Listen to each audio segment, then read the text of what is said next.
Hello students, hope you are doing well. I will be your teacher for this lecture. और इस lecture में हम class 12th की unit 3 मतलब matrices से टॉपिक देखेंगे ऑपरेशन ऑन मैट्राइसिस। अब दो मैट्रिक्स के बीच में एक जो बहुत इंपॉर्टेंट ऑपरेशन हम परफॉर्म कर सकते हैं वो होता है उन दोनों मैट्राइसिस का मल्टीप्लिकेशन। ठीक है, that is multiplication of matrices. ठीक है, बट ज़रूरी नहीं होता कि हर दो मैट्रिक्स को हम मल्टीप्लाई कर सकते हैं। ओके, फॉर एग्जाम्पल अगर ए एक मैट्रिक्स है of the order m by n और b एक दूसरी मैट्रिक्स है, तो हम इन दोनों को सिर्फ और सिर्फ तब मल्टीप्लाई कर सकते हैं जब a के नंबर ऑफ कॉलम्स b के नंबर ऑफ रोज के बराबर हो। ठीक है, तो हम ये बोल सकते हैं then their product a into b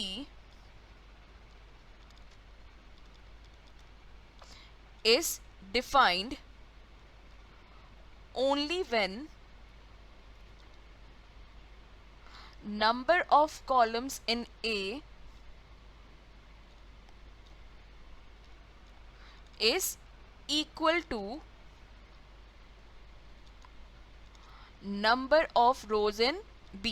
मतलब जो फर्स्ट मैट्रिक्स होती है उसके नंबर ऑफ कॉलम्स सेकंड जो मैट्रिक्स प्रोडक्ट में है उसके नंबर ऑफ रोज के बराबर होना चाहिए। ठीक है, देन हम ये बोल सकते हैं कि A इंटू बी हमें एक मैट्रिक्स C देगी जिसका ऑर्डर क्या होगा m by p।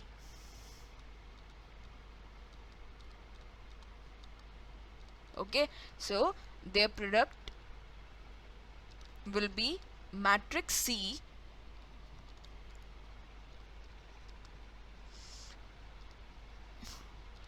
of order m by p। ठीक है, इसे याद रखने के लिए हम कैसे सोच सकते हैं कि a का ऑर्डर m by n है, उसे हम मल्टीप्लाई कर रहे हैं b से जिसका ऑर्डर n by p होना ज़रूरी है क्योंकि ये n और n कॉमन होना चाहिए। तो जो बचेगा c जो कॉमन है वो कैंसिल होके हमारे पास इसका ऑर्डर क्या बचेगा m बाय p। ठीक है, अब हमें ये तो समझ में आ गया, लेकिन c का जो हर एक एलिमेंट है वो हमें कैसे मिलेगा अब हम ये देखते हैं। ठीक है, तो हम ये बोल सकते हैं to get element c i k हमें क्या करना होता है, a की ith रो के एलिमेंट्स को b के kth कॉलम के एलिमेंट्स के साथ मल्टीप्लाई करके उनका सम लेना होता है। ठीक है, तो हम ये बोल सकते हैं to get element C I K of matrix C multiply the elements of ith row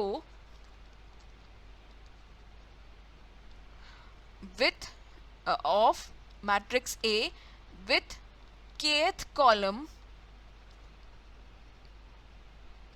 of matrix B and take the sum of them।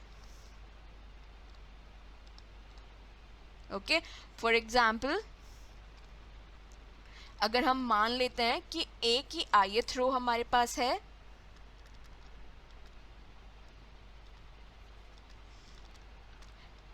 AI1 AI2 up to AIN and kth column है हमारे पास B का,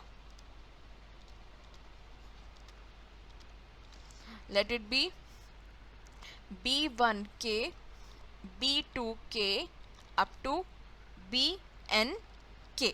ठीक है, then हम CIK को क्या बोल सकते हैं, ये किसके बराबर होगा, AI1 को मल्टीप्लाई करेंगे B1K के साथ, फिर उसमें ऐड करेंगे AI2 को मल्टीप्लाई करेंगे B2K के साथ and so on up to AIN into BNK। Okay, तो इस तरीके से हमें उस मैट्रिक्स का मल्टीप्लिकेशन मिलेगा। ठीक है, इसके बेटर अंडरस्टैंडिंग के लिए हम एक एग्जाम्पल लेते हैं। ओके, हम A एक मैट्रिक्स मान लेते हैं ऑफ द ऑर्डर 2 by 2 जिसमें एलिमेंट्स ले लेते हैं 1 2 3 और 4। ठीक है, बी एक दूसरी मैट्रिक्स मान लेते हैं ऑफ द ऑर्डर 2/3। ओके तो क्योंकि इसका ऑर्डर 2/2 है तो इसके नंबर ऑफ कॉलम्स बी के नंबर ऑफ रोज के बराबर है, मतलब ए इंटू बी डिफाइंड है। ठीक है, तो हम ए इंटू बी को लिखेंगे, it will the product of A matrix with B matrix. Okay, अब प्रोडक्ट जब हम करेंगे तो हमें क्या मिलेगी, 2/3 की एक मैट्रिक्स। ठीक है, तो सबसे फर्स्ट एलिमेंट मतलब कि C11 निकालने के लिए हम क्या करेंगे, ए की जो हमारे पास फर्स्ट रो है उसको बी के फर्स्ट कॉलम के एलिमेंट्स के साथ मल्टीप्लाई करके ऐड करेंगे।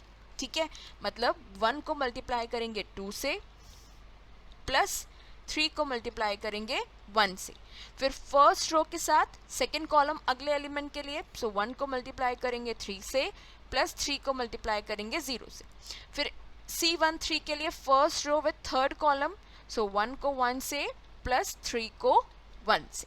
ठीक है, इतने ही कॉलम्स हैं तो यहाँ पे क्लोज।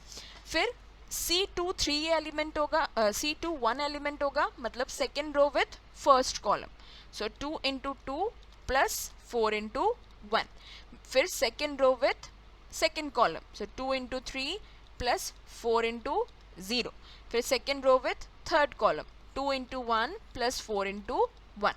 ठीक है, सिंप्लीफाई करते हैं, सो 2 प्लस 3 हो जाएगा 5, देन 3 प्लस 0 हो जाएगा 3, देन 1 प्लस 3 हो जाएगा 4, 4 प्लस 4 हो जाएगा 8, देन 6 प्लस 0 हो जाएगा 6, देन 2 प्लस 4 हो जाएगा 6। तो ये हमारी क्या आ गई, A into B matrix. Okay, so I hope you understood the explanation. Thank you.